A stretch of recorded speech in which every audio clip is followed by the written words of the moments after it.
을 사랑합시다. 인사하겠습니다. 네, 좋습니다. 어, 오늘 이제 시편 말씀 우리 계속해서 우리 강의하고 있습니다. 시편 말씀과 히브리서 말씀을 시편은 이제 올해 주제가 우리가 찬양이니까 우리 같이 나누긴 하는데 너무 분위기가 계속해서 우울해져가는 느낌의 시들이 참 많이 있다는 생각이 듭니다. 그런 시를 뭐라고 하죠? 탄식시라고 한다고 했습니다. 이 시편 22편은 탄식시입니다. 그리고 동시에 이 시편 22편의 별명이 있는데 그게 뭐냐면 메시아 시편이라고도 합니다. 왜 메시아 시편인지에 대해서는 오늘 말씀을 통해서 함께 나누도록 하겠습니다. 자, 오늘 시의 제목을 한번 읽어볼까요? 우리 시의 제목을 같이 한번 읽어보겠습니다. 위에 다윗의 시 이러면서 적혀 있는 거 있죠? 발음을 잘 하셔야 됩니다. 함께 읽어보겠습니다. 다윗의 시 인도자를 따라 아엘렛 샤할에 맞춘 노래. 예, 아엘렛 샤할. 네. 쉽지 않죠? 예, 아엘 아니고 아엘렛 샤할. 뭐 이래 어렵게 말을 하는지 모르겠습니다. 여러분 이거 다윗이 지은 시인데 다윗이 어떤 하나의 곡조의 노래를 맞췄습니다. 그 곡조는 아엘렛 샤할이라는 곡조입니다. 아엘렛 샤할이라는 곡조는 어떤 곡조일까요? 정확한 자료는 없지만 거의 추측하기에는 신학자들은 대부분 이 곡조는 슬픈 곡조라고 합니다. 이 히브리어를 그대로 직역하면 이런 뜻이에요. 새벽의 사슴 이런 뜻입니다. 이 새벽의 사슴이라는 게 새벽에 이제 눈 비비고 일어나서 물 마시러 오는 이런 아름다운 장면을 연상할 수도 있지만 이 사슴은 지금 쫓겨다니는 느낌의 이 슬픈 느낌을 표현할 때 이 곡조를 썼다고 이야기합니다.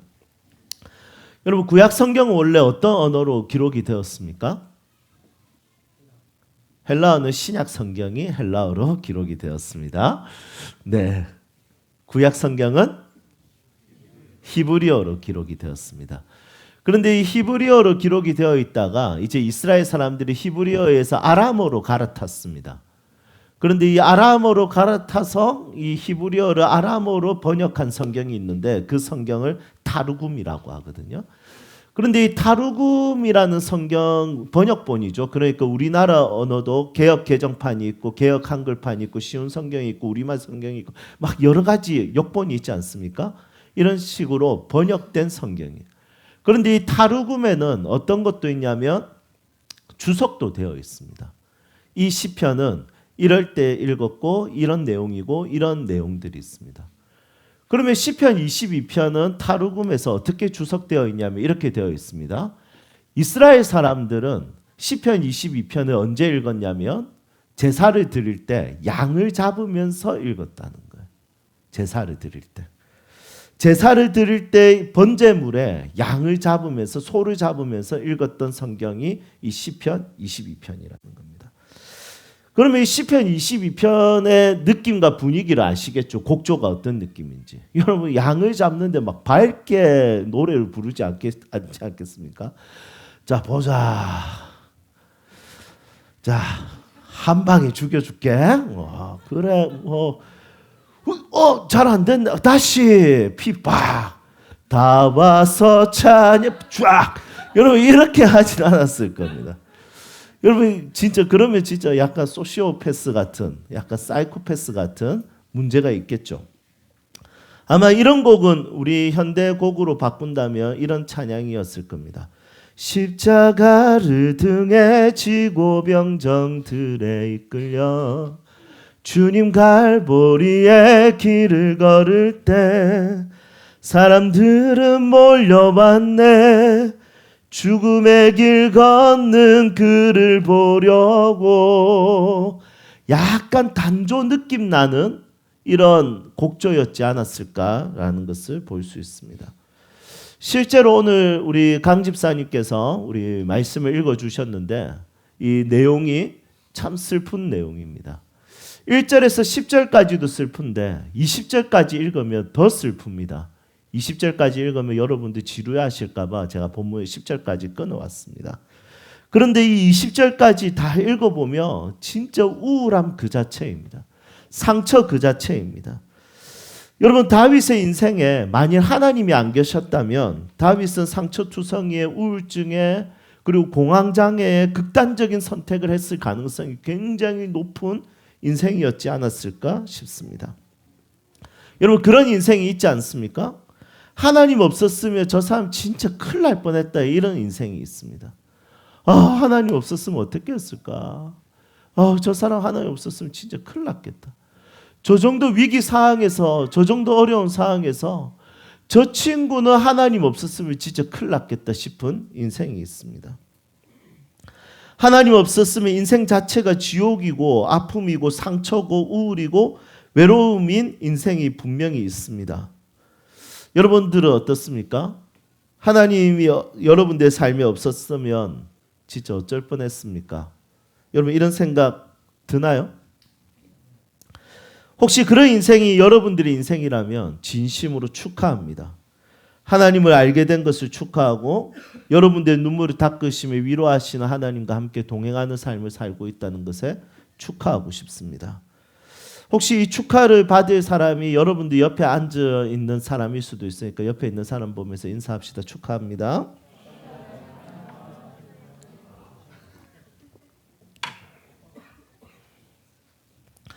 여러분, 오늘 본문 말씀에서 다윗이 당한 아픔과 슬픔이 명확하게 드러납니다. 한번 볼까요? 1절에는 하나님 나를 버리셨다, 이렇게 이야기합니다. 2절에는 밤낮 부르짖어도 하나님 대답을 안 한다, 이렇게 이야기합니다. 6절에는 나는 벌레다, 이렇게 이야기합니다. 사람들이 조롱한다. 14절에는 내 뼈가 어그러지고 마음이 촛물처럼 녹았다라고 이야기합니다. 15절에는 하나님은 나를 죽음의 진토에 뒀다고 이야기하고 16절에는 개들이 나를 둘러쌌다고 이야기합니다. 18절에는 원수들이 자기의 겉옷과 속옷을 나눠 가졌다라고 이야기합니다. 여러분, 다윗은 이런 인생을 살면서 만약에 하나님이 안 계셨다면 어떻게 됐을까? 의존할 것, 의지할 것 없었다면, 하나님마저 다윗의 인생에 안 계셨다면 다윗은 진짜 쉽지 않았을 것 같습니다. 상처와 우울 그 자체로 살았지 않았을까 싶습니다. 여러분, 지난 시간들을 돌아봤을 때 저도 그런 순간들이 참 많이 있었습니다. 하나님 없었으면 나는 지금 무엇을 하고 있을까? 이러면 어떤 사람은 삐끼 이렇게 이야기하는 사람들도 있던데, 여러분들 하나님 없었으면 무엇을 하고 있었을까요? 제주도에 있는 제가 가까이 지내는 권호희 목사님, 하나님 없었으면 뭐 하고 있었을까요? 폼파리 이렇게 이야기하더라고요. 여러분들은 뭐 하고 있었을까요?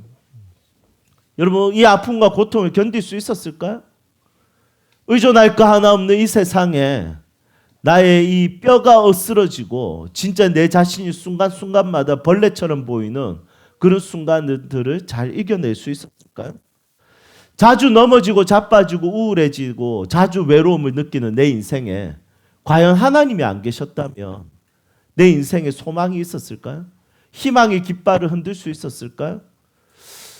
여러분, 우리의 인생이 다윗의 인생과 3000년이 지났지만 여전히 우리에게도 적용된다라는 생각을 가지게 됩니다. 그런데 이 짧은 본문에 다윗이 상황이 얼마나 어려워졌는지도 설명하고 있지만 사실은 이 시편 22편은 별명이 뭐라고요? 서론에 이야기했죠? 예, 메시아 시편입니다. 이것은 다윗의 탄식으로 끝나지 않습니다. 이 말씀을 통해서 다윗의 탄식으로만 끝이 나는 것이 아니라 이 시는 예수님이 십자가에 죽으실 때 이 시는 대부분의 구절들이 다시 등장합니다. 시편 22편은 1000년이 지난 시간 후에도 한 사람의 탄식의 노래, 한 사람의 탄식의 고백이 예수님의 그 십자가의 사건에서 막 등장합니다. 1절 등장하고요, 6절 등장하고 16절 등장하고 18절 등장합니다.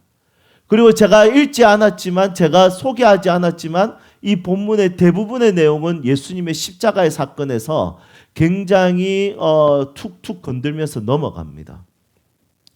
특히 개들이 나를 둘러쌌다. 원수들이 나의 겉옷과 속옷을 나눠 가졌다. 여러분, 예수님은 십자가에 못 박혔을 때 소금 겉옷을 이미 나눠 가져지게 되고 이제 소금마저도 그들은 제비뽑기를 하면서 나눠 가지게 되었습니다. 여러분 속옷을 나눠 가진다는 게 좀 애매하지 않습니까? 예, 좀 이런 말 그렇지 혹시 제 속옷을 갖고 싶어 하시는 분들이 계시나요? 혹시 원하시면 제비뽑기 할 필요 없습니다. 당신만 갖고 싶어 하는 거니까. 여러분 그것은 별로 가지고 싶지 않을 겁니다. 그런데 이 당시에 속옷이라는 것은 뭐냐면 예를 들면 30살이 이 사람은 이제 사회로 진출합니다. 그러면 분가를 하거든요. 그러면 분가를 할 때 어머니가 짜주는 속옷이 있었습니다. 이 당시에는 이런 옷감들이 굉장히 귀했기 때문에 속옷을 사람들은 잘 입고 다니지 않았어요. 그런데 이 속옷에 있어서 어머니가 자기 자녀들에게 주는 선물 중에 하나가 이 속옷을 짜서 자기 아들과 딸 주면서 사회에 독립시켰던 것이죠. 그러니 이 속옷은 굉장히 귀중했어요. 그 당시에. 왜냐하면 속옷이 보편적인 시대가 아니었습니다. 그러면 예수님이 입었던 속옷은 지금 30살에 시작했고 33살에 돌아가셔서 3년밖에 안 된 아주 신식 속옷인 거죠. 여러분 지금이야 3년이면 뭐 굉장히 오래 입은 거지 않습니까? 그런데 이 당시에 2000년 전에 3년이면 여러분 그것은 새 옷입니다. 그것을 이제 사람들이 나눠 가졌다는 거죠. 여러분 나눠 가지면 다시 다른 옷을 입혀줍니까? 십자가 위에서 어떻게 다른 옷을 입혀주겠습니까? 그냥 예수님은 알몸으로 십자가에 못 박혀 있는 상태죠. 종종 예수님에 대해서 십자가에 그 달려있는 그 모습에 대한 어떤 성물들을 보게 됩니다. 물론 우리에겐 성물이 아니죠. 가톨릭 사람들은 그것이 성물이라고 이야기하고 십자가를 그렇게 달고 다닙니다. 그런데 우리는 예수님이 내려오셨기 때문에 굳이 예수님이 달려있는 십자가를 메고 다니지 않습니다. 왜냐하면 예수님은 십자가에서 내려오셔서 부활하셔서 우리의 인생에 영원히 동행하시기 때문이죠. 그런데 가톨릭 사람들은 그것을 달고 다니는데 여러분 예수님의 중요 부위는 어떻게든 가리고 있습니다. 여러분 이 속옷을 나눠 가졌다는 것은 완전히 알몸이 보인 것이죠. 이 시편 22편은 이런 예수님에 대한 이야기를 십자가의 사건에 대해서 굉장히 집중하면서 이 말씀이 계시가 되었습니다. 특히 오늘 말씀 1절 말씀은 예수님의 가상 7언 중에 하나로 예수님께서 십자가 위에서 한마디 하셨던 말씀입니다. 우리 1절 말씀 우리 같이 한번 읽어볼까요? 함께 읽겠습니다. 내 하나님이여 어찌 나를 버리셨나이까? 어찌 나를 멀리하여 돕지 아니하시오며 내 신음소리를 듣지 아니하시나이까? 아멘. 여러분 이걸 히브리어로 하면 어떻게 하겠습니까? 예, 엘리 라마 사박다니. 여러분 예수님께서 십자가 위에서 7마디 했다고 해서 이것이 가상 7언이라고 이야기합니다. 그 예수님께서 이 시편 22편 1절 말씀을 인용해서 엘리 라마 사박단이라고 이야기합니다. 여러분 이 고백은 사실은 거룩해 보이지 않습니다. 이 고백은 굉장히 싼 신앙 같습니다. 여러분 고급 신앙은 무엇입니까? 힘들어도 하나님 나와 동행하셔. 힘들어도 하나님 나와 함께 하셔. 나 괜찮아. I'm okay. 난 믿음이 있어. 기도하면 다 돼. 괜찮아. 여러분 이런 게 고급진 신앙처럼 보입니다. 그런데 탄식하는 것은 전혀 고급져 보이지 않습니다. 탄식하는 신앙은 굉장히 싼 신앙 같고 저급한 신앙 같습니다. 그런데 이 저급한 이 탄식이 2000년이 지나서 아니요 1000년이 지나서 예수님의 십자가의 사건에서 그 구원을 이루는 데 있어서 굉장히 중요한 유언과 같은 그 7마디 중에 한마디로 사용되어진다는 것이죠. 그래서 오늘 설교 제목이 한탄 계시입니다. 한탄하는 이 내용이 너무 힘들어요. 너무 미치겠어요. 죽겠어요. 하는 이 한탄이라는 이것이 하나의 계시가 되어서 예수님의 십자가의 사건 그 죽음 앞에서 여러분 그 7마디 죽음 앞에서 내뱉는 7마디는 보통 말이 아닙니다. 것입니다. 진짜 꼭 하고 싶은 말일 것이고 유언과 같은 말이겠죠. 그런데 이 말이 어떤 거룩하고 존귀한 상황 가운데서 이 말씀이 인용된 것이 아니라 한 사람의 인생의 고통과 아픔 가운데 한탄하는 말, 아 죽겠네 이 말, 아 못 살겠네 이 말, 여러분 이것이 인용되었다는 것이죠. 다윗의 구질구질한 탄식이 하나님께 향한 이 위대한 계시가 되었습니다. 정말 깔끔하게 그리 아니하실지라도 전 감사해요. 어려운 상황이지만 하나님으로 인해 저는 괜찮아요. 여러분 이 고백이 계시로 사용되어진 것이 아니라 진짜 신앙의 고백이 멋진 것을 계시로 사용하신 것이 아니라 진짜 구질구질하고 싸 보이고 저급한 미칠 것 같아 힘들어 죽겠어 이것을 하나님의 계시로 사용했다는 거예요.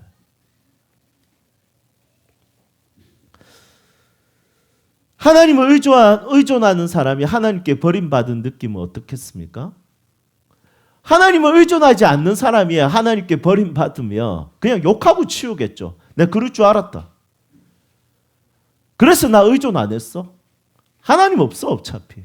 여러분 이렇게 하면 되는데 하나님은 막 의존했어요. 하나님 나의 목자세요. 나의 자랑이세요. 나의 구원자세요. 나의 힘이세요. 의존했는데 버림받은 느낌이 들어요. 여러분 이것은 천지차이겠죠. 그러니 다윗은 이 한탄이 그냥 막 쏟아져 나오는 거예요. 난 벌레 같고 진짜 거지 같고 진짜 이 세상 진짜 꼴보기 싫고 진짜 개들이 내 주변에 둘러싸고 다 나를 물어뜯으려고 하고 속옷까지 나 다 뺏길 것 같고 진짜 미칠 것 같고 못 살겠다. 여러분 이 느낌을 가지고 있는 거예요.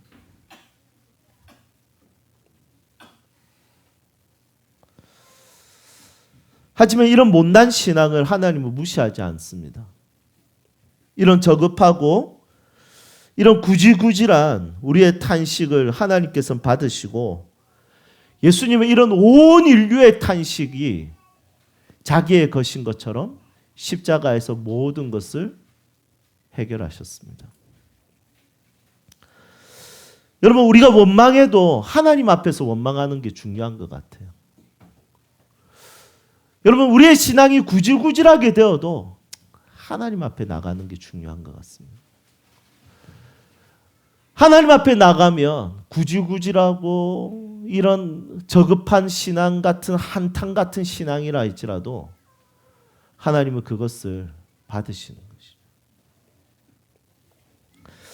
저는 모교에서 3년 만에 교육전도사가 되었습니다. 교회 문화도 아직까지 잘 모르는 상태였고 아직 신앙도 약한 상태였습니다. 제가 3년 만에 전도사로 교회가 세운 이유가 뭘까요? 잘생겨서? 물론 그럴 수도 있다 생각합니다.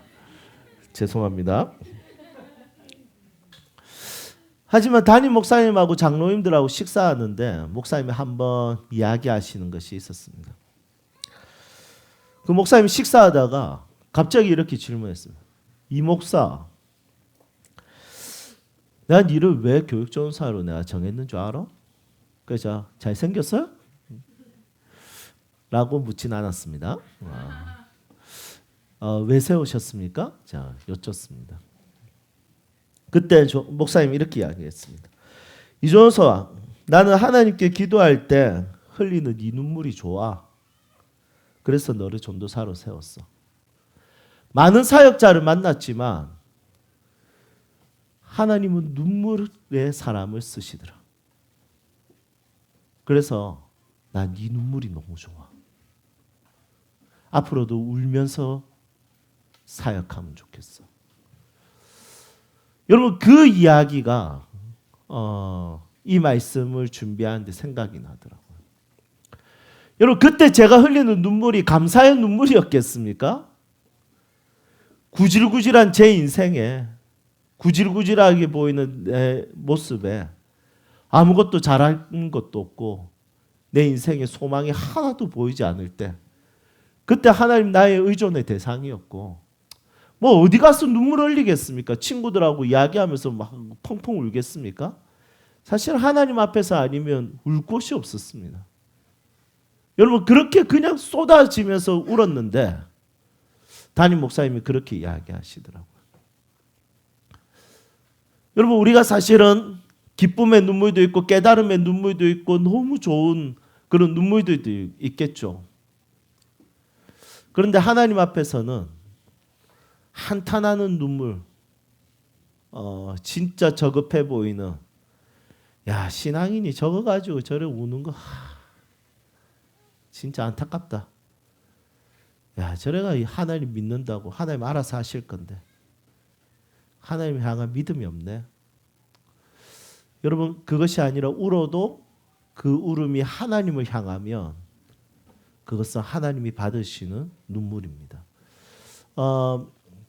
우리 세움교회 안에 지난 시간 동안 쉽지 않은 시간을 지내오신 분들이 있을 것입니다. 여러분 그런 눈물과 그런 짜증과 원망이 어떻게 보면 저급해 보일지 모르겠지만 그것은 하나님 받으십니다. 그리고 하나님은 그 가운데서도 일하시는 분이시죠. 엘리 엘리 라마 사박다니 십자가에서 하신 말씀은 고급진 신앙의 고백이 아니라 진짜 저급해 보이는 못 살겠어요 주님. 그만하고 싶어요 하면서 하나님 앞에 토로했던 여러분 그 고백을 이 십자가 위에서 예수님께서 사용하셨다는 것입니다. 여러분들의 삶에 하나님이 그런 분이시라는 것을 믿고 따를 수 있기를 주님의 이름으로 축복합니다. 우리 함께 찬양할까요? 오늘 말씀 기억하면서 예수 늘 함께 하시네. 우리 같이 찬양합시다.